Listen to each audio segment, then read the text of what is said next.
Alright, हम लोग magnetic field start किए हैं। बेसिकली हम लोग अब पढ़ रहे हैं motion of charge particle in magnetic field, है ना। मोशन ऑफ चार्ज पार्टिकल दो केस हमने पहले देखा कि पैरेलल और एंटी पैरेलल में सीधे ही चलता है हमारा चार्ज पार्टिकल, उसमें डिफ्लेक्ट नहीं करता है। लेकिन जब वेलोसिटी और मैग्नेटिक फील्ड एक दूसरे के परपेंडिकुलर हैं तो सर्कुलर मोशन स्टार्ट हो जाता है, जो कि हमने देखा Q V cross B force, अगर चार्ज पॉजिटिव है तो वी क्रॉस बी की तरफ फोर्स। फिर हमने देखा कि जब फोर्स वेलोसिटी के हमेशा परपेंडिकुलर होगा और एकमात्र फोर्स मैग्नेटिक फोर्स लगेगा, सिंगल फोर्स, तो सर्कुलर मोशन के अलावा कोई दूसरा way, there is no other way, circular motion में ही बॉडी को चलना पड़ेगा। मतलब जब तक ये कंडीशन प्रिवेल करता हो, अनटिल एंड अनलेस, है ना, कि V and perpendicular to B हो जाए तो सर्कुलर मोशन होगा। ये भी हमने क्लियर कर दिया। फिर हमने एक चीज और देखी थी कि अगर ट्रांसवर्स मैग्नेटिक फील्ड, मतलब परपेंडिकुलर मैग्नेटिक फील्ड में जब ये हॉरिजॉन्टली एंट्री करेगा तो हाफ सर्किल कंप्लीट करेगा। हालांकि सर्किल से, हाफ सर्किल से बड़ा या हाफ सर्किल से छोटा पार्ट भी कंप्लीट कर सकता है मैग्नेटिक फील्ड में। शर्त यह है कि पर्टिकुलर एंगल पे वो जाए। वो वैसे क्वेश्चंस भी एक आध हम देखेंगे तो और क्लियर हो जाएगा कभी कभी, क्योंकि ऐसा क्वेश्चन पूछ लिया जाता है कि कितनी देर तक ये मैग्नेटिक फील्ड में रहेगा। जैसे यहीं पे देखो आप, बिल्कुल हॉरिजॉन्टली एक्स एक्सिस के लॉन्ग ये चार्ज पार्टिकल एंट्री किया है, नेगेटिव जेड के लॉन्ग आपका मैग्नेटिक फील्ड है। जैसे एक बहुत सिंपल सा क्वेश्चन मैं आपसे पूछ दूं कि what is the time spent in the magnetic field, तो चूंकि मैग्नेटिक फील्ड के अंदर ये हाफ सर्किल कंप्लीट किया है ना, तो time period by 2, because uniform circular motion है ना, तो equal distance equal time interval में वो मेंटेन करेगा, चलेगा यूनिफॉर्म स्पीड से, चूंकि उसको चलना है। तो हाफ सर्किल कंप्लीट करने में कितना टाइम लगाएगा, तो फुल सर्किल के लिए पूरे टाइम पीरियड के बराबर, तो हाफ सर्किल के लिए टाइम पीरियड बाय 2 के बराबर। सो यहां से लेके यहां तक, अगर suppose this point is small a and this point is small b, तो एक चीज और क्लियर होना चाहिए कि इनिशियल वेलोसिटी का जो डायरेक्शन है वो टेंजेंट की तरफ होना चाहिए, यानी इसी किसी लाइन पे हमारा सेंटर पड़ेगा। और चूंकि हाफ सर्किल कंप्लीट हो गया है तो सेंटर निश्चित रूप से यहां होगा। ये रेडियस आर कितना हो जाएगा, तो ये आर हम निकाल चुके हैं, M B by Q B, M B by Q B. और यहां से यहां तक का डिस्टेंस कितना हो जाएगा, तो डिस्टेंस की बात करें तो pi R, because 2 pi R by 2। Displacement की बात करें तो डायमीटर के बराबर। बहुत सारी चीजें, छोटी छोटी चीजें यहां आपसे पूछी जा सकती है। अब देखिए, हम लोग टाइम पीरियड तक आ चुके थे कि टाइम पीरियड कितना होगा, तो 2 pi R by V, uniform circular motion. तो 2 पाई आर बाई वी, जब हमने आर बाई वी का वैल्यू यहीं से निकाल लिया था, M V by Q B, चूंकि आर है तो R by V M by Q B हो जाएगा। तो मैंने आर बाई वी का इकट्ठे वैल्यू 2 पाई तो था ही, एम बाई क्यू बी रख दिया। इससे एक चीज क्लियर होता है कि मास और चार्ज, अगर मैग्नेटिक फील्ड सेम हो, है ना, सेम मैग्नेटिक फील्ड में दो पार्टिकल्स को मैं मतलब अलग अलग स्पीड देके भी छोड़ूं, क्योंकि स्पीड की तो यहां बात ही नहीं है, रेडियस में स्पीड का कोई रोल नहीं है, तो दो अलग अलग चार्ज पार्टिकल, है ना, सेम मैग्नेटिक फील्ड में अलग अलग स्पीड से मैं थ्रो करूं, है ना, ताकि वो सर्कुलर मोशन करे, तो उनका रेडियस सेम हो सकता है, बशर्ते एम बाई क्यू चाहे क्यू बाई एम उनका सेम हो। मतलब दो अलग अलग पार्टिकल्स हो आपके पास, ठीक है, दोनों का लेकिन स्पेसिफिक चार्ज सेम हो। स्पेसिफिक चार्ज क्या होता था, charge by mass. Specific charge अगर सेम है तो सेम मैग्नेटिक फील्ड में उनका टाइम पीरियड भी क्या रहेगा, सेम रहेगा, है कि नहीं, ये भी हम कह सकते हैं। या इसको हम ऐसे, जैसे स्पेसिफिक चार्ज को हम अगर अल्फा को, चूंकि स्पेसिफिक चार्ज बाई मास होगा, चार्ज पर यूनिट मास, तो क्यू बाई एम को अगर मैं अल्फा कहूं तो टाइम पीरियड को हम ऐसा लिख सकते हैं, 2 pi by Q by M. इस एम को नीचे लिखेंगे तो क्यू बाई एम को अल्फा लिख सकते हैं, तो 2 पाई बाई अल्फा बी, ये भी लिख सकते हैं, ऐसा भी कुछ लिख सकते हैं, है कि नहीं। Time period is inversely proportional to specific charge, time period is directly proportional to mass, time period is inversely proportional to charge, time period is inversely proportional to magnetic field also, है ना। Magnetic field का strength जितना ज्यादा होगा, है ना, time period उतना ही कम होगा। टाइम पीरियड कम होने का मतलब जल्दी जल्दी सर्कुलर मोशन होना स्टार्ट हो जाएगा, ये भी ध्यान रखेंगे। रेडियस पे भी उसका असर पड़ेगा, मैग्नेटिक फील्ड जितना ज्यादा होगा रेडियस भी कम होगा, ये भी देख सकते हैं हम लोग।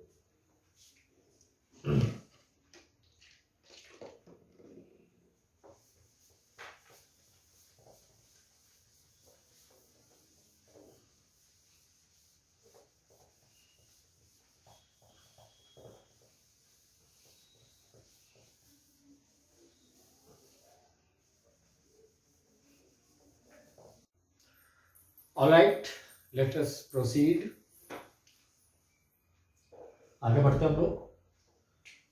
हम लोगों ने motion of charge particle in a uniform magnetic field when velocity is perpendicular to magnetic field, इस टॉपिक को हम लोग डिस्कस कर रहे हैं। इसमें आगे बढ़ने से पहले एक क्वेश्चन हम लोग करते हैं। Suppose this is a magnetic field, this is a magnetic field, constant magnetic field है ये, B is the magnetic field strength. यानी अगर ये हमारा व्हाइट बोर्ड XY प्लेन है तो मैग्नेटिक फील्ड -z पे चला गया इनवर्ड। एक क्वेश्चन है कि two particles alpha and proton, मतलब दो पार्टिकल है, एक अल्फा पार्टिकल है और एक प्रोटॉन है, both are subjected to this magnetic field with same speed, then what is the ratio of their radius and also find the ratio of their time period. I repeat the question, दो charge particles है, एक alpha particle है और एक proton है ना, दोनों को सेम स्पीड से इस मैग्नेटिक फील्ड में परपेंडिकुलरली एंट्री कराया गया है, दोनों के रेडियस और टाइम पीरियड का रेशियो निकालना है। तो मान लीजिए ये आपका पहले प्रोटॉन है, प्रोटॉन गया, और ये हमारा अल्फा पार्टिकल है। अगर प्रोटॉन की बात करें तो प्रोटॉन का मास अगर m होगा और चार्ज +q होगा तो अल्फा के लिए क्या हो जाएगा, तो alpha is positively charge helium का न्यूक्लियस, है ना। हीलियम के बाहर जो दो इलेक्ट्रॉन्स रिवॉल्व कर रहे होते हैं, उन दोनों इलेक्ट्रॉन्स को अगर हटा लिया जाए तो हीलियम का जो न्यूक्लियस बचेगा वही क्या हो जाएगा, अल्फा पार्टिकल हो जाएगा। यानी हीलियम के न्यूक्लियस में दो प्रोटॉन और दो न्यूट्रॉन होंगे। अगर न्यूट्रॉन के मास को ऑलमोस्ट प्रोटॉन के मास के बराबर माना जाए तो हम कह सकते हैं कि हीलियम के न्यूक्लियस में 4 प्रोटॉन है, कह सकते हैं, होते नहीं है लेकिन कह सकते हैं, मास के पॉइंट ऑफ व्यू से बात करें, यानी मास 4 गुना हो जाएगा। So mass will be 4m for alpha और चार्ज तो +2q होगा ही होगा, है ना। रेडियस का रेशियो क्या हो जाएगा, तो अगर हम रेडियस ऑफ प्रोटॉन की बात करें तो radius of proton will be, तो radius of proton is mass into, मान लो दोनों की स्पीड क्योंकि सेम है, क्योंकि दोनों को क्वेश्चन ने क्या रखा है कि दोनों को आपने सेम स्पीड से एंट्री कराया है, so R proton will be m into v by qb। And R alpha की बात करें तो अल्फा के लिए हो जाएगा, अल्फा का मास कितना है 4m, है ना, इंटू स्पीड कितनी हो जाएगी इसकी, उसकी भी v ही है, बाई q, q कितना है इसका 2q इंटू मैग्नेटिक फील्ड, सो mv क्यूबिक। सो अगर मैं rp बाई r अल्फा की बात करूं तो it will be mv by qb by 4mv और ऊपर चला जाएगा 2qb, qb qb mv mv cancel, 2 by 4 that is 1:2, यानी rp by r alpha is 1:2 या r अल्फा बाई rp 2:1 हो जाएगा। टाइम पीरियड की अगर हम बात करें तो टाइम पीरियड अगर हम प्रोटॉन की बात करें तो प्रोटॉन के लिए टाइम पीरियड क्या हो जाएगा, time period 2 pi m by Q B होता था, है ना, 2 पाई m बाई क्यूबी। और टाइम पीरियड ऑफ अल्फा की बात करें तो क्या हो जाएगा, तो time period of alpha 2 pi, इसका मास कितना है 4m बाई क्यू, इसका कितना है 2q इंटू b। तो टाइम पीरियड का भी रेशियो हम लोग टीपी बाई टी अल्फा या टी अल्फा बाई टीपी भी निकाल सकते हैं। हमने देखा कि टाइम पीरियड में स्पीड का कोई रोल नहीं है, टाइम पीरियड मास और चार्ज, है ना, मास और चार्ज पे डिपेंड करता है। अगर मैं चार्ज बाई मास को नीचे लिखूं तो time period is inversely proportional to a specific charge, है कि नहीं। Time period is directly proportional to mass, time period is inversely proportional to charge and magnetic field. ऐसी ऐसी चीजें भी हम लोग कंक्लूड कर सकते हैं, है कि नहीं, ध्यान रखें।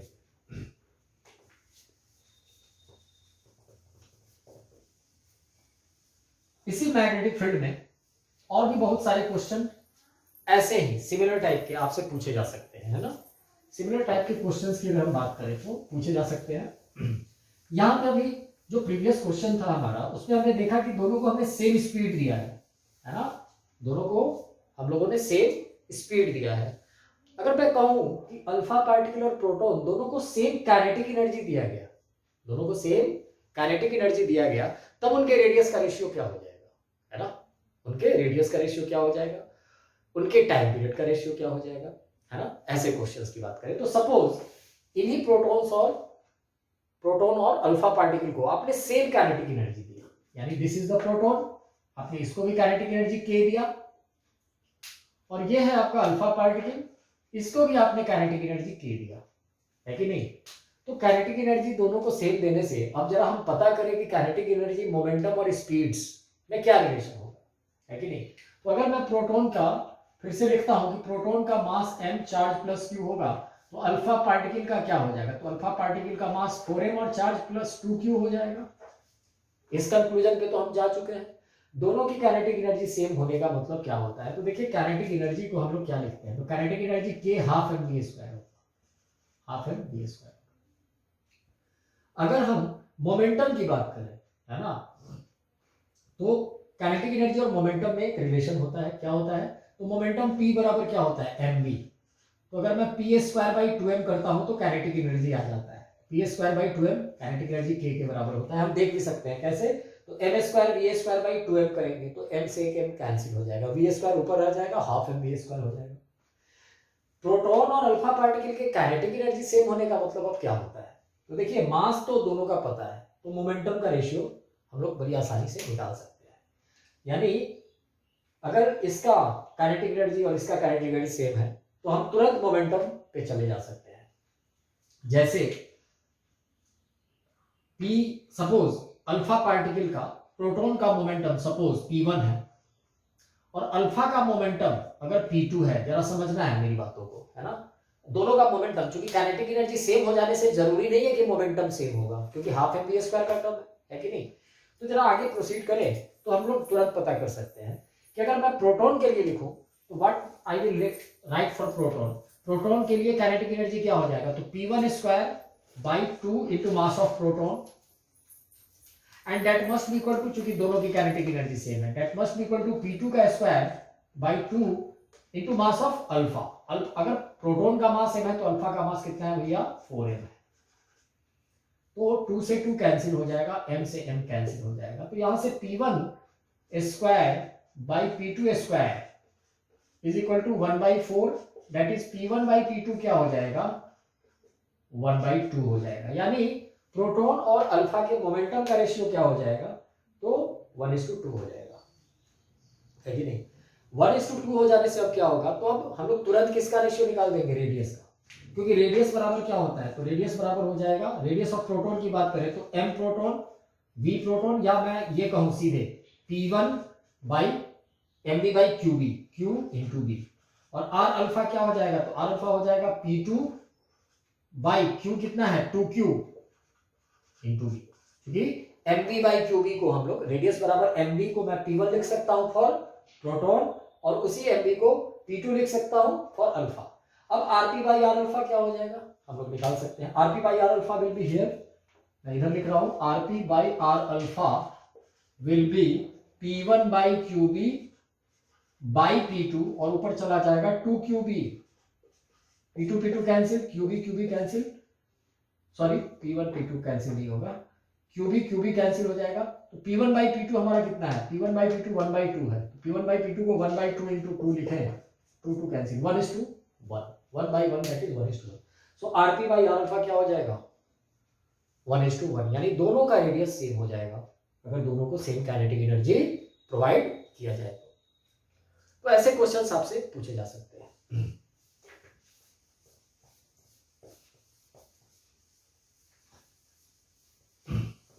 कभी कभी किसी चार्ज पार्टिकल को, है ना, कभी कभी किसी चार्ज पार्टिकल को हम लोग किसी पोटेंशियल डिफरेंस से एक्सेलरेट करा देते हैं और फिर हम परपेंडिकुलर मैग्नेटिक फील्ड में इसे भेज देते हैं। वैसे केस में क्या होता है, तो मान लो कोई चार्ज पार्टिकल है, मैं एक बहुत सिंपल सा केस डिस्कस कर लेता हूं, क्योंकि बहुत बार ऐसे क्वेश्चंस आपको मिलेंगे कि एक प्रोटॉन है, एक ड्यूटेरॉन है, एक अल्फा पार्टिकल है, तीनों को सेम पोटेंशियल डिफरेंस से एक्सेलरेट किया गया, तीनों को परपेंडिकुलर मैग्नेटिक फील्ड में रिलीज कर दिया गया, तीनों के रेडियस का रेशियो क्या होगा। तो देखिए सेम पोटेंशियल डिफरेंस या एक पर्टिकुलर पोटेंशियल डिफरेंस से जब चार्ज पार्टिकल एक्सेलरेट होता है तो उस पे जो work done by electrostatic force होता है वो पूरा का पूरा काइनेटिक एनर्जी में कन्वर्ट हो जाता है। जैसे सपोज एक चार्ज पार्टिकल है प्लस क्यू, उसका मास है m, अगर उसको v नॉट पोटेंशियल डिफरेंस से आपने क्या कर दिया, अगर आपने उसको v नॉट पोटेंशियल डिफरेंस से एक्सेलरेट कर दिया तो उसपे वर्क डन जो होगा, the work done will be q v naught, ये वर्क डन हो जाएगा और यही वर्क डन उसके काइनेटिक एनर्जी में कन्वर्ट हो जाएगा। So work done Q V naught is equal to half M V square हो जाएगा। यहां से 2q v naught by m का अंडर रूट, ये उसकी स्पीड हो जाएगी v। 2q v naught by m under root उसकी स्पीड हो जाएगी। तो उस केस में जब b मैग्नेटिक फील्ड में जो कि परपेंडिकुलर टू द वेलोसिटी है, when it will be subjected, then what will be the ratio, what will be the radius? So radius is mv by qv, mv by qv। तो बड़ी आसानी से आप लिख सकते हैं m और v कितना है, तो v under root m into under root 2q v naught by m, ये तो v हो गया और बाई qv, ऐसा लिख सकते हैं। तो रेडियस को ऐसे हम लोग निकाल सकते हैं, है ना। तो कभी कभी पोटेंशियल डिफरेंस में एक्सेलरेट करा के मैग्नेटिक फील्ड में भेजेंगे, तो इस प्रकार से हम लोग क्वेश्चन को प्रोसीड करेंगे। वहां भी रेशियो पूछा जा सकता है, तो रेशियो ऐसे निकलेगा, मास का कॉरेस्पॉन्डिंग रेशियो, चार्ज का corresponding ratio, same magnetic field रहेगा तो बी तो हर जगह सेम रहेगा, और हम लोग रेशियो निकाल सकते हैं, है ना। ऑलराइट,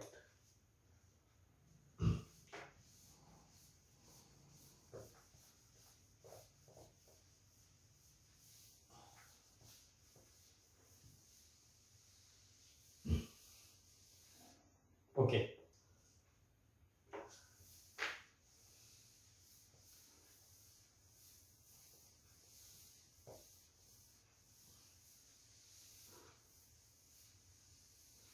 आगे बढ़े हम लोग। हमने देखा ये मैग्नेटिक फील्ड है हमारा जो कि परपेंडिकुलर टू वेलोसिटी है। तो सर्कुलर मोशन में क्या क्या गुंजाइश है ना। सर्कुलर मोशन में जब वो रहेगा तो टाइम पीरियड कैसे निकलेगा, कितनी देर तक वो मैग्नेटिक फील्ड में रहेगा, ऐसे ऐसे क्वेश्चन आपसे पूछे जा सकते हैं। जैसे देखिए, सपोज आगे बढ़ते हैं हम लोग, this is a magnetic field, again this magnetic field is inside the plane, ये जो प्लेन है व्हाइट बोर्ड, उसके इनवर्ड मैग्नेटिक फील्ड है, magnetic field is B, magnetic field is B.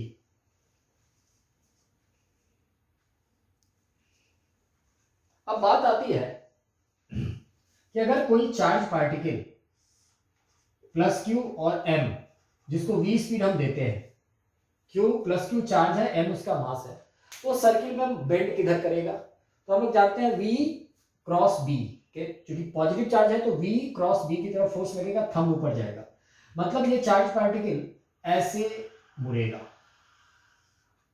अच्छा, फिर अब देखिए, ध्यान दीजिए, मुड़ेगा क्योंकि जैसे ही ये एंट्री करेगा, इसका रेडियस फिक्स है हमारा, इसका रेडियस हमारा फिक्स है, रेडियस तो mv बाई क्यूबी होगा, रेडियस तो मास, स्पीड, चार्ज और फील्ड पे डिपेंड करेगा।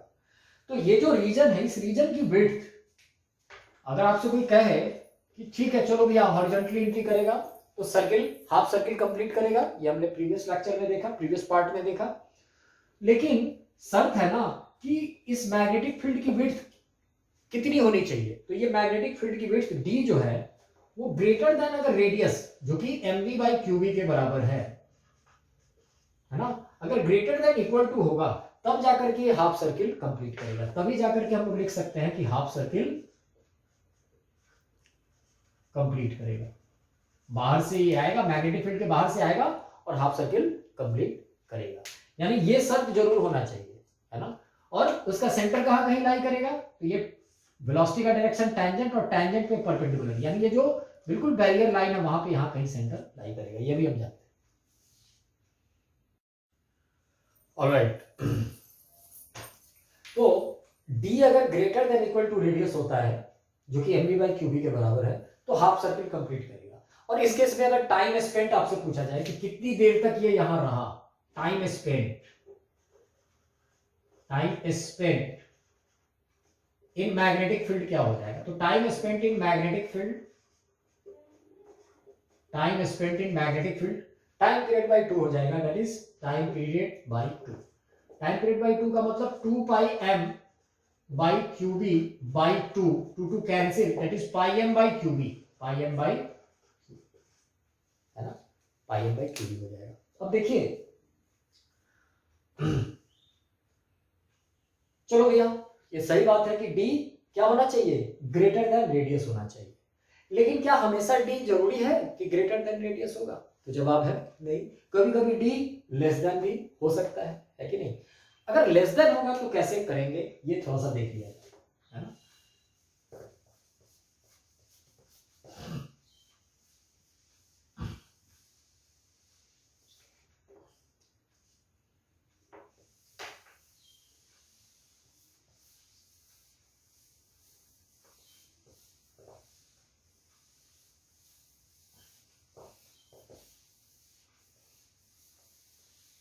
चलिए again this is the magnetic field, ये मैग्नेटिक फील्ड है आपका,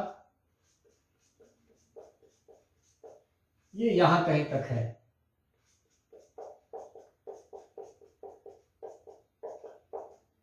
ये विड्थ इसकी कितनी है? डी है। लेकिन इस बार डी जो है वो रेडियस से कम है, यानी इस बार डी जो है D is less than equal to radius का कंडीशन है।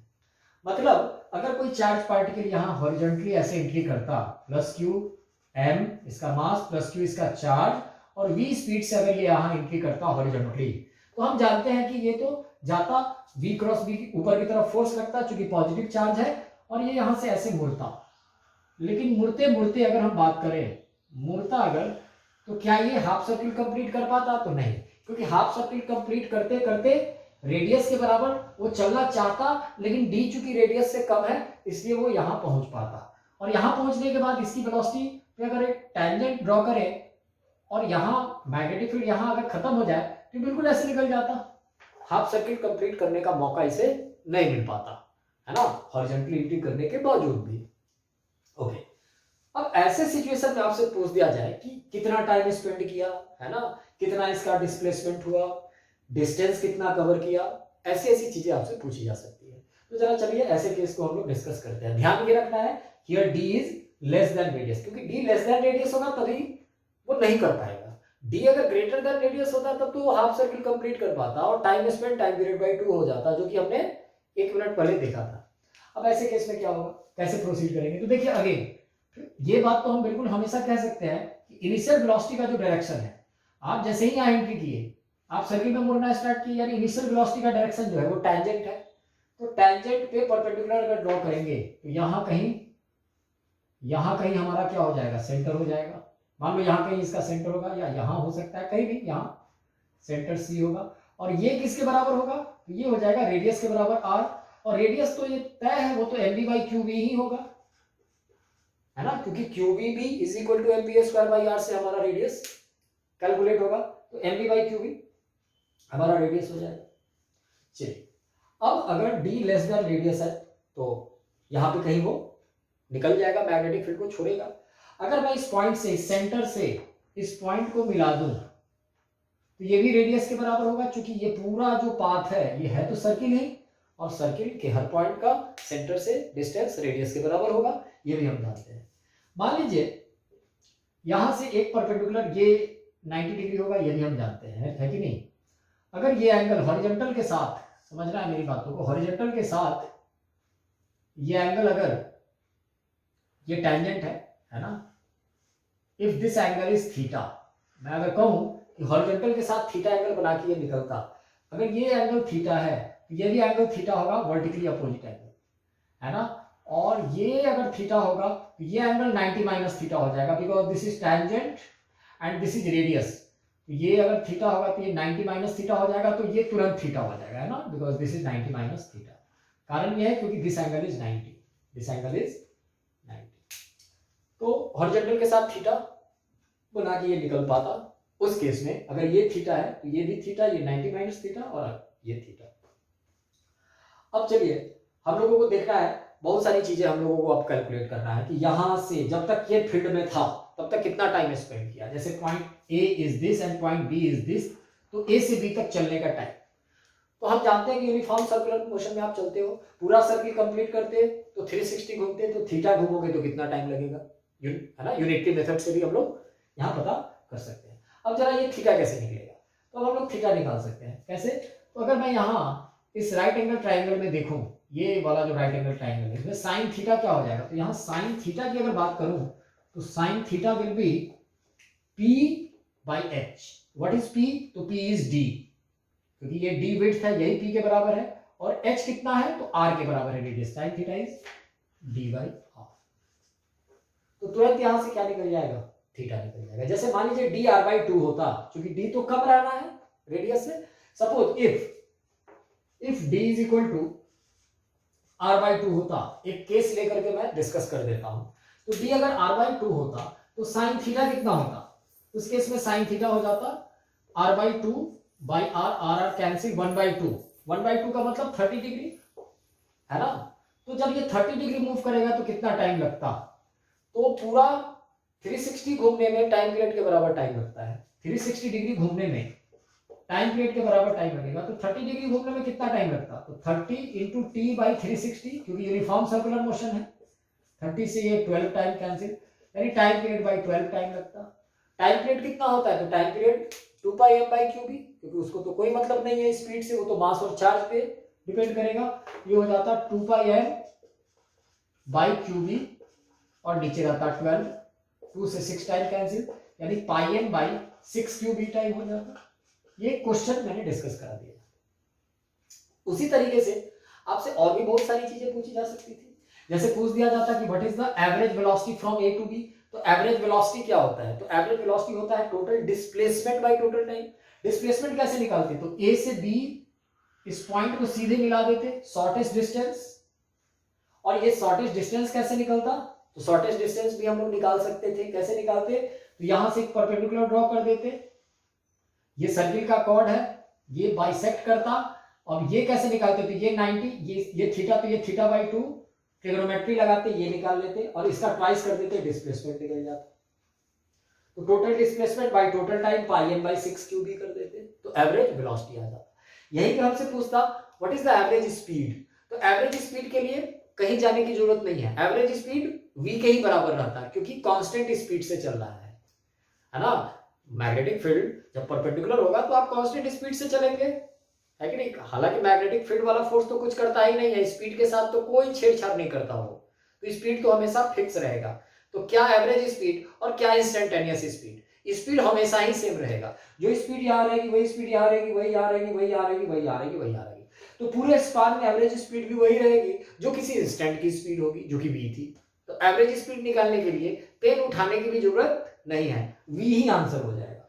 लेकिन एवरेज वेलोसिटी में ऐसा नहीं करेंगे, क्योंकि वेलोसिटी का डायरेक्शन बार बार बदल रहा है, इसलिए एवरेज वेलोसिटी में ये काम नहीं करेंगे. एवरेज वेलोसिटी जब बिल्कुल पूछेगा तो हम टोटल डिस्प्लेसमेंट निकालेंगे, फिर टोटल टाइम तो हमें पता है, ऐसे करते हैं. ठीक है ना. Sine theta is equal to D by R कैसे करेंगे ये आप समझ सकते हैं.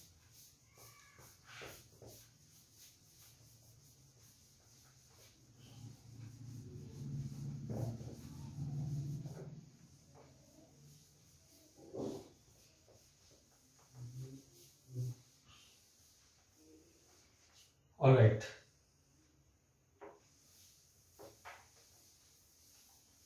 आगे बढ़ते हैं हम लोग. तो हमने देखा मैग्नेटिक फील्ड में मैग्नेटिक फील्ड की विड्थ जब रेडियस से एक बार कम है, एक बार रेडियस से ज्यादा है, तो वैसे सिचुएशन. एक सिचुएशन और डिस्कस करते हैं. हमने अभी तक जो भी केसेस देखे हैं उसमें क्या था? तो उसमें मैग्नेटिक फील्ड बिल्कुल इस व्हाइट बोर्ड में एक्स एक्सिस के अलॉन्ग एंट्री कर रहा था. Magnetic field perpendicular to V था वहां भी. अब हम एक ऐसा केस डिस्कस करने जा रहे हैं कि मैग्नेटिक फील्ड और वेलोसिटी परपेंडिकुलर तो है, लेकिन एक्स एक्सिस के अलॉन्ग एंट्री ना करके किसी दूसरे एंगल पे एंट्री कर रहा हो, है ना. सपोज हमारा चार्ज पार्टिकल ऐसे एंट्री करता, हॉरिजॉन्टली एंट्री नहीं करता, है ना. यानी प्लस क्यू चार्ज है m, वहां से v स्पीड से आप ऐसे अगर एंट्री करोगे तो अगेन क्योंकि पॉजिटिव चार्ज है, मैग्नेटिक फील्ड b है जो कि इनवर्ड है ना, इनवर्ड है. तो v क्रॉस b जैसे ही आप एंट्री करोगे v क्रॉस b की तरफ फोर्स लगेगा, यानी आप ऐसे मुड़ जाओगे, है ना. ऐसे आप मुड़ जाओगे, v क्रॉस b थंब ऊपर, तो आप ऐसे मुड़ोगे. अब देखिए जब तक आप यहां चलोगे, जब तक मैग्नेटिक फील्ड में रहोगे, आप एक सर्किल पे ही चल रहे होगे, लेकिन क्या सर्किल का सेंटर पहले क्या था, तो पहले सर्किल का सेंटर इस लाइन पे पड़ता था, ये जो बैरियर है जहां से मैग्नेटिक फील्ड स्टार्ट है। कारण क्योंकि पहले आप बिल्कुल एक्स एक्सिस के लॉन्ग एंट्री करते थे, है ना, तो इनिशियल वेलोसिटी का डायरेक्शन टैंजेंट हो जाता था, और टैंजेंट पे जब हम परपेंडिकुलर डालते थे तो टैंजेंट का जो परपेंडिकुलर है वो सर्किल के सेंटर से पास करना चाहिए, तब वो मतलब हो जाता था। लेकिन अब क्या है, तो क्या बेसिक फंडा तो अभी भी वही है कि इनिशियल वेलोसिटी का डायरेक्शन जो है उस पर अगर मैं परपेंडिकुलर डालूं तो वो सर्किल के सेंटर से पास करना चाहिए। तो इनिशियल वेलोसिटी का डायरेक्शन जब आप एंट्री कर रहे हैं वो तो इधर की तरफ है, तो अगर मैं इस पे परपेंडिकुलर डालूंगा, यहाँ पे अगर मैं परपेंडिकुलर डालूंगा तो the perpendicular will be something like this, this is angle 90, यानी सर्किल का सेंटर यहाँ कहीं पड़ना चाहिए, सर्किल का सेंटर यहाँ कहीं पड़ना चाहिए। सर्किल का रेडियस अभी भी कितना होगा, तो रेडियस तो mv by qv ही होगा, उससे कोई फर्क नहीं पड़ता है, क्योंकि यहां भी आप क्या लिखेंगे, qvb is equal to mv square by r, एकमात्र फोर्स मैग्नेटिक फोर्स ही लग रहा है, तो mv by qv ही होगा। लेकिन ध्यान रखेंगे कि सर्किल का सेंटर ऑफ मैग्नेटिक फील्ड के रीजन के बिल्कुल बाहर, पहले तो बैरियर पे सेंटर पड़ता था, अब इधर पड़ेगा। यहां से अगर मैं इस चीज को इसको मिला दूं तो ये हो जाए। अगर आप इस सर्किल को मन ही मन कंप्लीट करते तो ये ऐसे कुछ कंप्लीट होता, और यहां सर्किल का सेंटर कुछ यहां होता था। आपसे यहां से लेके यहां तक का अगर टाइम पूछेगा, यहां से मतलब कितने देर तक मैग्नेटिक फील्ड में आप रहेंगे, ऐसा क्वेश्चन पूछ दे, एवरेज वेलोसिटी पूछ दे, कुछ भी ऐसा पूछ दे, तो यहां से लेके यहां तक का टाइम कैसे निकलेगा, तो यहां से लेके यहां तक का टाइम निकालने के लिए अगर if this angle is theta, समझना है मेरी बातों को, रेडियस टैंजेंट ये एंगल 90 होगा, suppose this angle is theta, गौर कीजिएगा ये थीटा है तो ये भी थीटा हो जाएगा, तो ये कितना हो जाएगा 90 माइनस थीटा, है ना, ये 90 माइनस थीटा हो जाएगा। उसी तरीके से चूंकि यहां से ये लाइन बिल्कुल क्या है, परपेंडिकुलर है हॉरिजॉन्टल लाइन पे, तो ये थीटा, तो ये भी कितना हो जाएगा 90 माइनस थीटा, तो ये 90 माइनस थीटा जैसे ही होगा तो ये एंगल कितना हो जाएगा, तो अगेन दिस इज थीटा। फिर उसी तरीके से ये थीटा, तो ये कितना हो जाएगा, ये भी थीटा, क्योंकि ये सर्किल का कॉर्ड है ना, और ये भी रेडियस, ये भी रेडियस, तो ये थीटा, तो ये भी थीटा हो जाएगा, ये थीटा, तो ये कितना हो जाएगा, तो ये हो जाएगा 180 माइनस 2 थीटा, 180 माइनस 2 थीटा, यानी सर्किल के सेंटर पे कितना एंगल बन जाएगा 180 माइनस 2 थीटा। तो हम जानते हैं कि 360 घूमने में टाइम पीरियड के बराबर टाइम लगेगा, तो 180 माइनस 2 थीटा घूमने में कितना टाइम लगेगा, तुरंत निकाल लेते जितनी देर तक की मैग्नेटिक फील्ड में रहता। तो यहां से लेके अगर ए से लेके बी तक की बात करें तो ए से बी तक चलने में लगा हुआ टाइम भी निकाल सकते हैं, है ना, कैसे निकालते, तो 360 घूमने में टाइम पीरियड के बराबर टाइम लगेगा, तो 180 माइनस 2 थीटा जब सर्किल के सेंटर का एंगल बनेगा तो कितना, तो t into 180 minus 2 theta by 360, कितना एंगल बन जाएगा। सारे एंगल्स को डिग्री में ले लेंगे, रेडियन में भी लेके आप लोग काम कर सकते हैं, नो इशू है कि नहीं। अच्छा, उसी तरीके से आई विल सजेस्ट कि ये आपने एक्स वाई प्लेन में चले थे, आप ऐसे एंट्री किए थे, आप ऐसे भी एंट्री करते तो कुछ ज्यादा बड़ा सर्किल का पार्ट मूव करके निकलते, है ना, सर्किल का सेंटर फिर से है ना, इस बार फिर बैरियर पे नहीं पड़ता, ये जो वर्टिकल लाइन है वाई एक्सिस के लॉन्ग, वहां पे सर्किल का सेंटर तब भी नहीं पड़ता, ध्यान रखेंगे। Alright, alright, let us proceed. हमने देखा कुछ क्वेश्चंस किए थे अभी हम लोगों ने, है ना, प्रीवियस लेक्चर में। अगर हम बात करें, आगे बढ़ते हैं हम, तो कुछ केसेस हम लोग और डिस्कस कर सकते हैं, है ना, जैसे आपसे थ्योरेटिकल क्वेश्चन ऑब्जेक्टिव टाइप पूछे जा सकते हैं। Suppose this is magnetic field inward, constant magnetic field है ये हमारा, है ना, मतलब ये बहुत दूर तक है मैग्नेटिक फील्ड का रीजन, और मान लो ये कोई पॉइंट है, इस पॉइंट से मैं दो चार्ज पार्टिकल, है ना, जिनका स्पेसिफिक चार्ज सेम है, दो चार्ज पार्टिकल है, मतलब पार्टिकल अलग अलग है बट उनका स्पेसिफिक चार्ज सेम है, दोनों को अगर मैं अलग अलग स्पीड दूं, मान लो एक चार्ज पार्टिकल को मैं v1 स्पीड देता हूं और एक को मैं v2 देता हूं, तो ध्यान रखना है दोनों सर्किल में चलेंगे, ये भी हमें पता है ना, अगर पॉजिटिव चार्ज है तो ये ऐसे मुड़ जाएगा, एक चार्ज पार्टिकल सर्किल में चलेगा, है ना,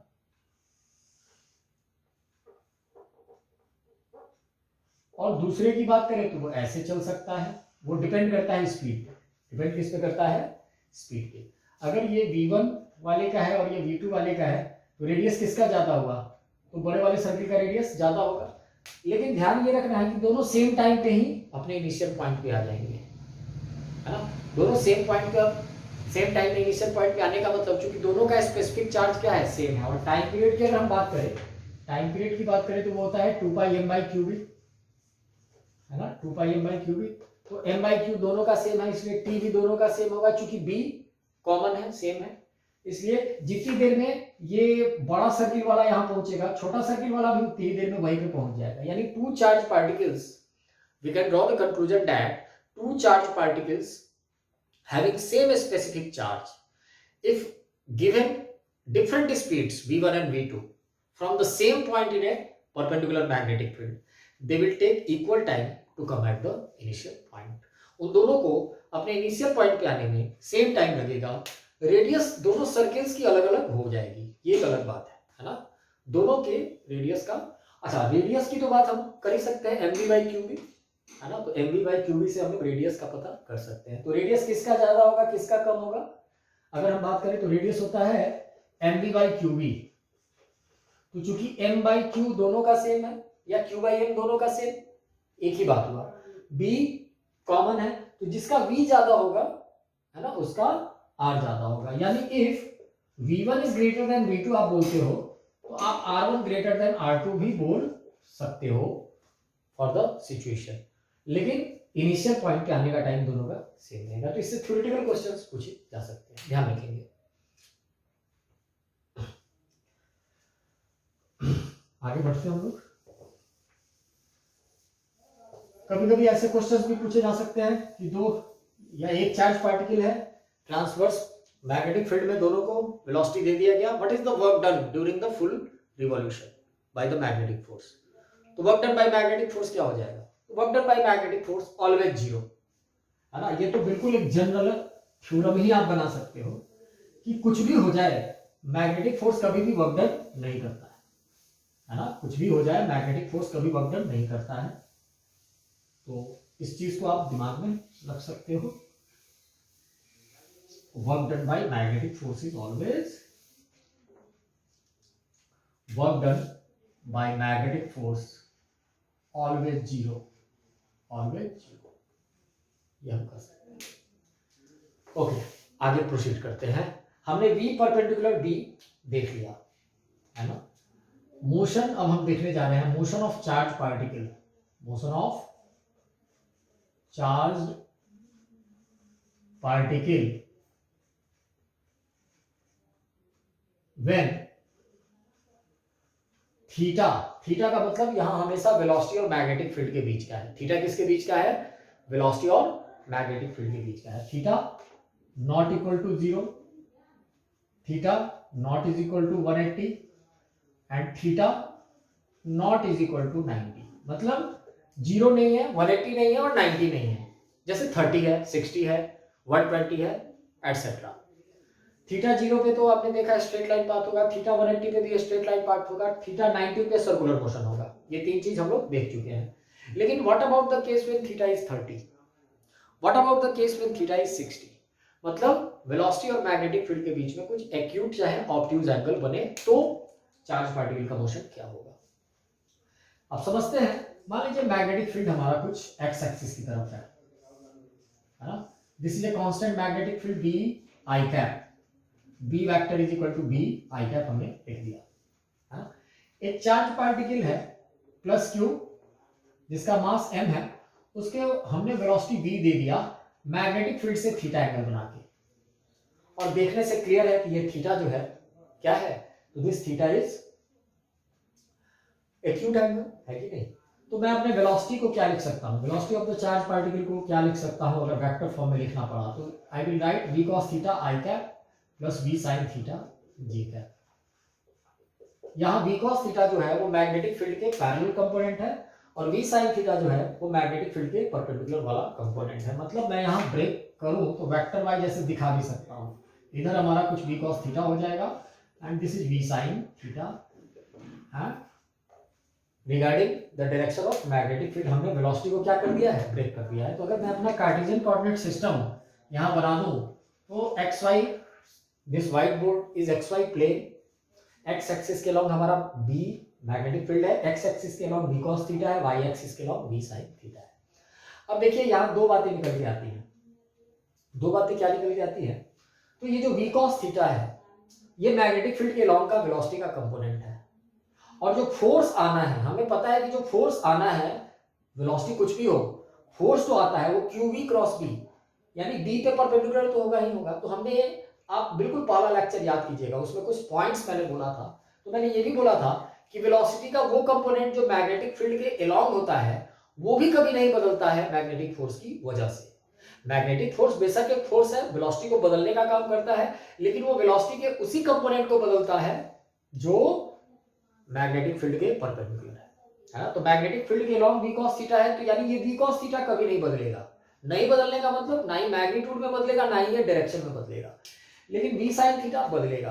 किस में बदलेगा? तो डायरेक्शन में बदलेगा, क्योंकि मैग्नीट्यूड में तो कोई नहीं बदलेगा, है ना। मैग्नीट्यूड तो कतई नहीं बदलेगा, क्योंकि अभी आप देखो work done by magnetic force is always zero. हालात कुछ भी हो, है ना, मैग्नेटिक फोर्स कभी वर्क डन नहीं कर सकता, क्योंकि उसका ब्रांडेड डिफिनेशन है कि वो वेलोसिटी के परपेंडिकुलर लगता है। मैं बहुतों बार ये बात बोल रहा हूं, मैं बार बार बोलता रहूंगा ताकि आपके दिमाग में चला जाए, क्योंकि ये देखने में बहुत छोटा सा स्टेटमेंट है, लेकिन कभी कभी इस स्टेटमेंट को यूज करने से डायरेक्ट कोई बहुत बड़ा सवाल इजीली सॉल्व हो जाता है। क्या? कि मैग्नेटिक फोर्स कभी वर्क डन नहीं कर सकता, इसका मतलब मैग्नेटिक फोर्स कभी चार्ज पार्टिकल की काइनेटिक एनर्जी को चेंज नहीं कर सकता, एटसेट्रा। तो देखिए यहां अगर वेलोसिटी के दोनों कंपोनेंट को अलग अलग नजरिए से हम देखें तो तुरंत हम इस मोशन के टाइप को समझ पाएंगे। ये v cos थीटा बदलेगा नहीं, v sin थीटा डायरेक्शन में बदलेगा, क्योंकि v sin theta magnetic field के परपेंडिकुलर है, इसलिए ये v sin थीटा चाहे v परपेंडिकुलर, हम कह सकते हैं कि इस v cos थीटा को v पैरेलल भी कहते हैं, बहुत किताबों में आप देखेंगे। अब मैं ये कह सकता हूं कि ये जो v परपेंडिकुलर है ये इसको सर्किल में चलाएगा। सर्किल में कैसे चलाएगा? तो v क्रॉस b, यानी जैसे ही आप अंदर वेलोसिटी इधर देते हैं ये कुछ ऐसे चलता अंदर की तरफ होता, तो ये v परपेंडिकुलर सर्कुलर मोशन कराएगा। तो जब सर्कुलर मोशन अगर कराएगा ये, है ना, अगर ये सर्कुलर मोशन कराएगा तो उसका रेडियस कैसे निकालेंगे? तो रेडियस मैं लिख देता हूं यहां, this v perpendicular responsible for circular motion, तो उसका रेडियस r क्या हो जाएगा? तो r हो जाएगा mv परपेंडिकुलर बाई qv। अब आप कहोगे कि सर ये v cos थीटा क्या करेगा? तो ये v cos theta magnetic field के अलोंग इसे ट्रांसलेट भी कराएगा, चलाएगा भी, तो सर्कुलर मोशन भी करता रहेगा ये अंदर की तरफ और चलता भी रहेगा। So the path is helical, मैं यहां लिख ही देता हूं, पाथ हेलिकल हो जाएगा। नीट और जेईई मेन के स्टूडेंट्स केवल बाय एंड लार्ज इस चीज को समझे। फॉर जेईई एडवांस मैं इसको और थोड़ा डिटेल में पढ़ाऊंगा, है ना, लेकिन वो एडिशनल लेक्चर में आपके पास पहुंचेगा, जो खासकर जो जेईई एडवांस, है ना, के स्टूडेंट्स होंगे। वो नीट के लिए मैं जितना बता रहा हूं बस उसको दिमाग में आप रखिएगा। mv perpendicular by qv is r, और जैसे ही ये हेलिकल पाथ में चलेगा तो हर हेलिक्स का अपना एक पिच होता है, यानी यहां पे जहां से आपने रिलीज किया है, अगर यहां पे इसके पाथ को आप देखेंगे तो path will be like this, है ना। वन कंप्लीट रिवॉल्यूशन में मैग्नेटिक फील्ड के अलोंग जितना ये चलता है ना, वन कंप्लीट रिवॉल्यूशन में मैग्नेटिक फील्ड के अलोंग जितना ये मूव करेगा उसी को पिच कहते हैं, हेलिक्स का पिच कहलाता है वो। तो सबसे पहले वन रिवॉल्यूशन का मतलब one time period, time period की अगर बात करें तो टाइम पीरियड t हो जाएगा 2 पाई r बाई v, और v कौन सा? तो v परपेंडिकुलर, यानी 2 पाई r कितना है हमारा? mv perpendicular by qv by v perpendicular, again cancel 2 pi m by qv। तो देख लो टाइम पीरियड का एक्सप्रेशन बिल्कुल वैसा ही है जैसा पहले था। टाइम पीरियड यहां भी फिर से मास और चार्ज और फील्ड पे ही डिपेंड किया, है ना। कोई लेना देना नहीं है कि टाइम पीरियड हेलिकल हो गया तो अलग हो जाएगा, ऐसा कुछ नहीं है। अगर चार्ज वही, मास वही, है ना, और फील्ड वही, तो आप एक्यूट एंगल पे भी फेंकोगे तब भी एक चक्कर में 2 पाई m बाई क्यूबी लगेगा, 90 डिग्री पे भी फेंकोगे तब भी एक चक्कर में 2 पाई m बाई क्यूबी ही लगेगा। इसलिए ऐसा नहीं सोचना है कि एंगल बदल गया तो टाइम पीरियड बदल जाएगा, टाइम पीरियड अभी भी वही रहेगा, है ना। अच्छा, पिच कितना हो जाएगा? तो पिच हो जाएगा, पिच के लिए कौन रिस्पॉन्सिबल है? तो पिच का मतलब होता है कि मैग्नेटिक फील्ड के अलोंग जितना मूव किए आप वन रिवॉल्यूशन में, तो मैग्नेटिक फील्ड के अलोंग वेलोसिटी का कंपोनेंट क्या है? v पैरेलल, यानी पिच बराबर हम लोग लिख सकते हैं v parallel into time period t। What is v parallel? v parallel is v cos theta, so we can write और इलैबोरेट करके v cos theta into 2πm/qb, ये भी लिख सकते हैं, ऐसे लिख सकते हैं पिच को, है ना। यानी अगर ये थीटा पता हो तो सारी बातें निकल के आ गई। मैं थोड़ा सा रिवाइज करा दूं, समअप करा दूं कि थीटा 0 होगा अगर v और b के बीच, पाथ है स्ट्रेट लाइन। थीटा 180 होगा v और b के बीच, again path is straight line. Theta 90 होगा, थीटा 90 होता तो पाथ सर्कुलर, और इन तीनों के अलावा कोई भी थीटा होता तो पाथ इज हेलिकल, है ना। अब देखिए मैंने यहाँ एक क्यूब बना के देखा, आप ऐसे भी देख सकते थे, वेलोसिटी इधर b इधर, ये एंगल ऑब्ट्यूज हो जाता, तो इस केस में ये ऐसे हेलिक्स कंप्लीट करता, चलता हेलिक्स में ही है ना। मैग्नेटिक फील्ड इधर हो या इधर हो फर्क नहीं पड़ता है ना, वो कुछ अलग एंगल हो जाता। अगर ये एंगल थीटा हो जाता तो ये 180 माइनस थीटा होता, वेलोसिटी का एक कंपोनेंट नेगेटिव x में एक y में आता। अब नेगेटिव x वाला इसे मैग्नेटिक फील्ड के लॉन्ग ट्रांसलेट कराता और परपेंडिकुलर वाला इसको सर्कुलर मोशन कराता, तो ये हेलिक्स इधर की तरफ एक्सपैंड करता, नेगेटिव x एक्सिस की तरफ एक्सपैंड करता। लेकिन सारी चीजें बिल्कुल ऐसे ही चलती। वो बात अलग है कि इधर प्लस x एक्सिस में पिच बनना शुरू हो गया, इधर माइनस x एक्सिस में पिच बनता। इसलिए थीटा 90 से कम हो या 90 से ज्यादा हो, path will be helical. Theta 90 हो, path will be circular. Theta 0 हो, स्ट्रेट लाइन। थीटा 180 हो, स्ट्रेट लाइन। यानी प्योर मैग्नेटिक फील्ड में हमने देख लिया कि कांस्टेंट मैग्नेटिक फील्ड और केवल मैग्नेटिक फील्ड में मोशन कैसा होता है, हमने देख लिया। ठीक है ना।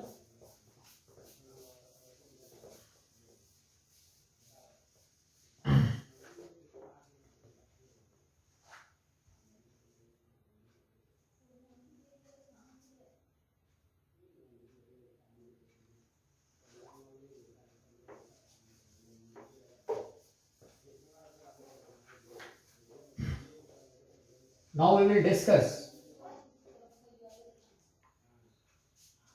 मोशन ऑफ, एक दो छोटे टॉपिक है ना।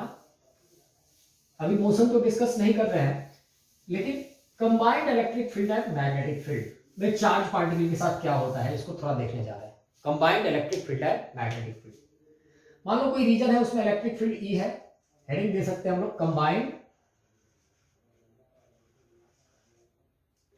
Electric field and magnetic field. मतलब दोनों अब एग्जिस्ट करते हैं किसी स्पेस में। इलेक्ट्रिक फील्ड और मैग्नेटिक फील्ड दोनों अगर आ गए तो कैसे हम लोग काम करेंगे, है कि नहीं।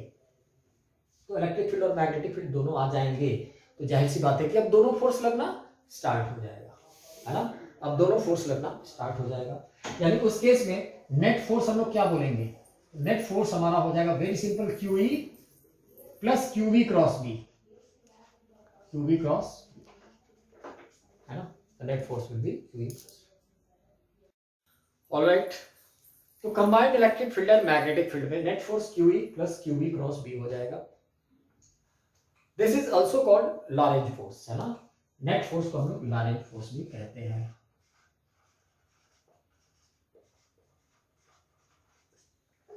बहुत बार थ्योरेटिकल क्वेश्चन इस पे भी बन जाता है ना। कंबाइंड इलेक्ट्रिक फील्ड और मैग्नेटिक फील्ड में कैसा मोशन होगा कभी कभी तो, लेकिन ध्यान रखेंगे, मैं एक सजेशन दे रहा हूं, कंबाइंड इलेक्ट्रिक फील्ड और मैग्नेटिक फील्ड में अब किसी चार्ज पार्टिकल को प्रोजेक्ट कर दिया जाए या रेस्ट में छोड़ दिया जाए तो बहुत अजीबोगरीब मोशन हो सकता है, लेकिन वो अजीबोगरीब मोशन हमारे सिलेबस के बियॉन्ड है ना। फिर से मैं कहूंगा कि जेई एडवांस के लिए थोड़ा सा हम लोग देखेंगे उसको, एडिशनली कभी आपके पास वीडियो चला जाएगा, लेकिन नीट के लिए उतना देखने की जरूरत नहीं है और जेई मेन के लिए, है ना। QE plus QV cross B में एक इससे रिलेटेड टॉपिक जो सबसे इंपॉर्टेंट है वो है वेलोसिटी सेलेक्टर। अब वेलोसिटी सेलेक्टर क्या है, वेलोसिटी सेलेक्टर का मतलब हम लोग देखते हैं कभी कभी इलेक्ट्रिक फील्ड और मैग्नेटिक फील्ड मिक्स रहे किसी स्पेस में तो एक चार्ज पार्टिकल बिल्कुल अनडिफ्लेक्टेड चला जाता है।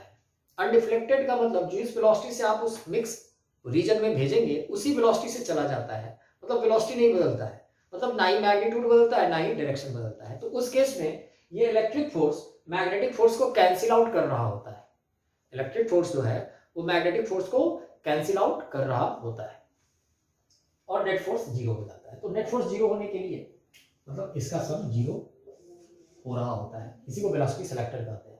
अच्छा, इसमें एक कंफ्यूजन, एक क्वेश्चन होता है जिसका बड़ी जल्दी हम लोग जवाब निकाल देते हैं, एक आदत सी पड़ जाती है। जैसे एक क्वेश्चन मैं देता हूं उससे मैं बहुत सारी चीजें इलैबोरेट होके आ जाएंगी, आपको समझ में आएगा। जैसे मान लीजिए यहाँ पे charge particle plus Q and mass m, एक चार्ज पार्टिकल है जिसपे चार्ज प्लस Q है मास m है ना। Magnetic field, the charge particle is projected, है ना, the charge particle is projected in magnetic field B is equal to B I cap and electric field E is equal to E J cap, है ना। The charge is projected with some velocity in magnetic field B I cap and E J cap. If the net force is 0, then what should be V? मतलब velocity कितना हो, net force अगर 0 है तो देखिए गौर कीजिएगा, ऐसे क्वेश्चन को बड़ी जल्दी से आंसर देने के चक्कर में हम एक गलती कर बैठते हैं। हम क्या सोचते हैं, हम ये सोचते हैं कि चूंकि इलेक्ट्रिक फील्ड J में है, इलेक्ट्रिक फील्ड J में है तो इलेक्ट्रिक फील्ड वाला फोर्स J में ही हो जाएगा क्योंकि चार्ज पार्टिकल पॉजिटिव है, यानी QV cross B minus J में हो जाना चाहिए।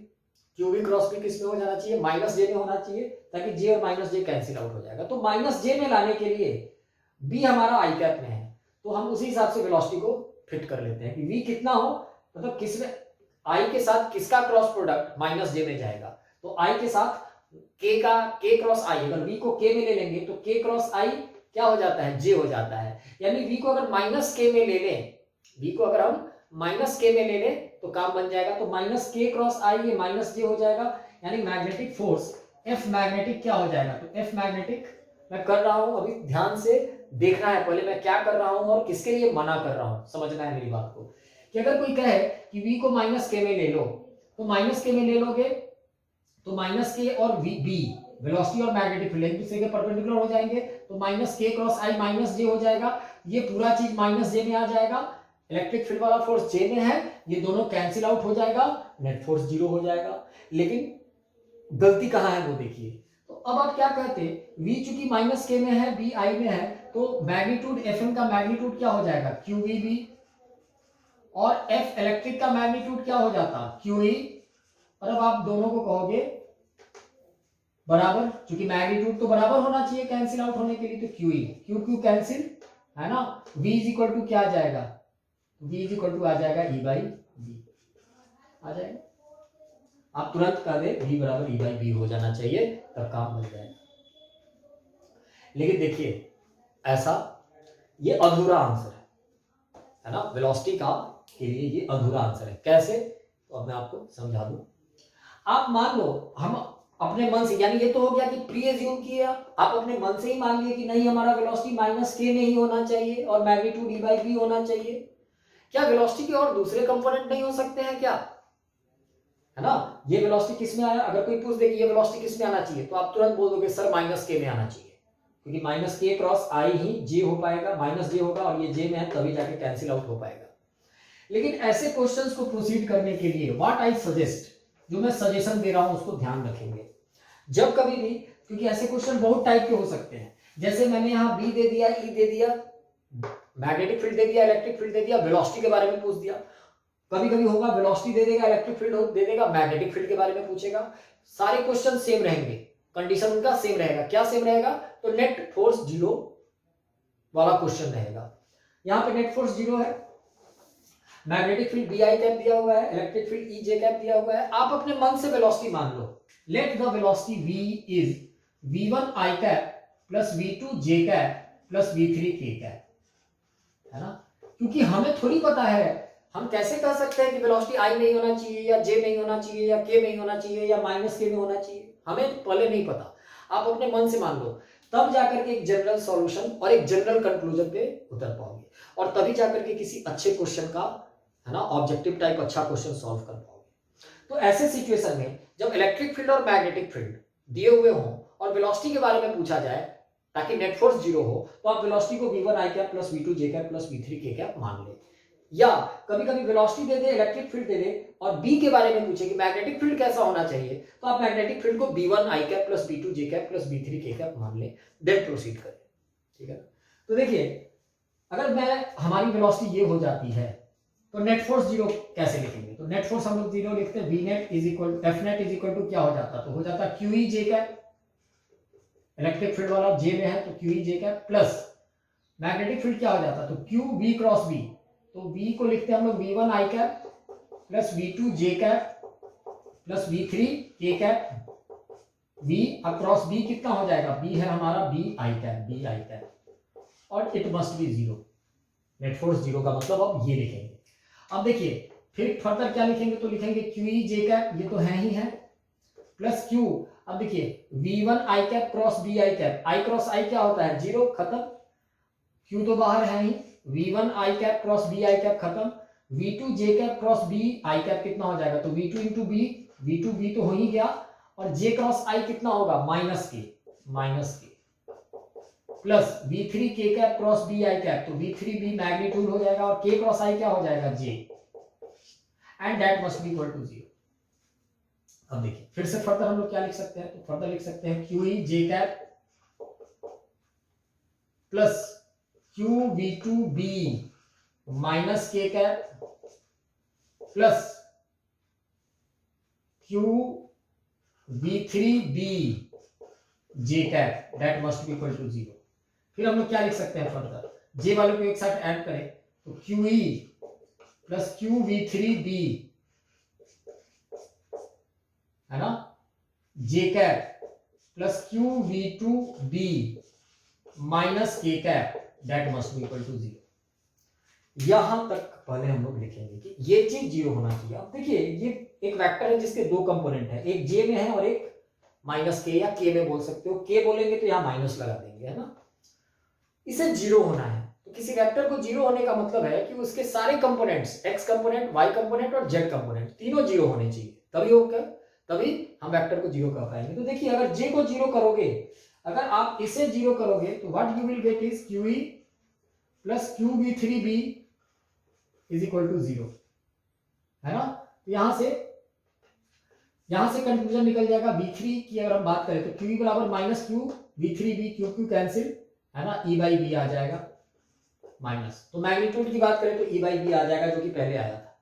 फिर आप देखो आप जब इसको जीरो करोगे तो q तो जीरो है, q जीरो हो नहीं सकता, b जीरो हो नहीं सकता, v2 जीरो होना चाहिए, क्या होना चाहिए, v2, यानी हमारा जो j कंपोनेंट है वो पक्का जीरो होना चाहिए। अब कंक्लूजन की बात करते हैं कि इस इलेक्ट्रिक फील्ड, इस मैग्नेटिक फील्ड में अगर वेलोसिटी के तीनों कंपोनेंट हम मान के जनरलाइज करना चाहते हैं ताकि नेट फोर्स जीरो हो जाए, तो एक कंक्लूजन पे हम उतर सकते हैं, क्या, कि हमारा जो j कंपोनेंट मतलब वेलोसिटी का जो y कंपोनेंट है वो पक्का हमेशा जीरो होना चाहिए, ये हमेशा क्लियर रहेगा।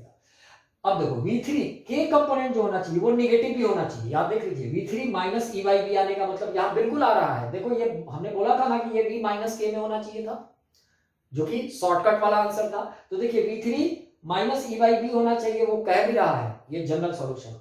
और v1 के बारे में कुछ नहीं कह रहा है, v1 यानी कुछ भी हो सकता है, क्योंकि I वाला जो है ना, x component of the velocity has nothing to do with this situation, मतलब x कंपोनेंट में हमारे चार्ज पार्टिकल की कोई भी वेलोसिटी हो, y कंपोनेंट हमेशा जीरो होना चाहिए और z component minus e by B होना चाहिए, तब जाकर के नेट फोर्स क्या हो जाएगा, जीरो।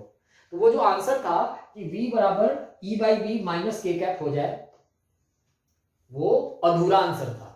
वो आंसर तभी सही है, v is equal to E by B हो जाना चाहिए, जो शॉर्टकट आंसर था कि v ई बाई बी हो जाए और माइनस जेड एक्सिस की तरफ हो जाए। वो आंसर तभी था जब x कंपोनेंट के भी बारे में, वेलोसिटी के x कंपोनेंट के बारे में लिखा हो कि वो जीरो है, क्योंकि वेलोसिटी का x कंपोनेंट जो है वो कुछ भी हो जाए, है ना, ये सिचुएशन हमेशा प्रिवेल करेगा, है ना। तो v1 कैन बी एनीथिंग, अब हम लोग यहां लिख सकते हैं v1 एनीथिंग, कुछ भी हो सकता है ना। इस इलेक्ट्रिक फील्ड और इस मैग्नेटिक फील्ड में नेट फोर्स जीरो होने के लिए अगर वेलोसिटी के तीन कंपोनेंट v1 v2 v3 हो तो v1 एनीथिंग हो सकता है, v2 जीरो होना पड़ेगा और v3 minus e by B होना पड़ेगा, माइनस क्यों, तो माइनस के कैप में होना पड़ेगा। तो this is the real conclusion, this is the real conclusion. जैसे मैं आपसे यहां कह सकता हूं कि इसकी वेलोसिटी, इस चार्ज पार्टिकल की वेलोसिटी अगर 2i cap plus e by B minus K cap हो जाए तो नेट फोर्स जीरो हो जाएगा क्या, तो बिल्कुल हो जाएगा, क्योंकि i में कुछ भी हो कोई फर्क नहीं पड़ता, k में e बाई बी माइनस है, हो जाएगा, y जीरो है। इसी चार्ज पार्टिकल की velocity 5i cap plus e by B minus K cap हो जाए तब भी नेट फोर्स जीरो हो जाएगा क्या, बिल्कुल हो जाएगा, क्योंकि x से कोई फर्क ही नहीं पड़ता, z माइनस के कैप होना चाहिए, v2 है नहीं, ठीक है ना, ऑलराइट।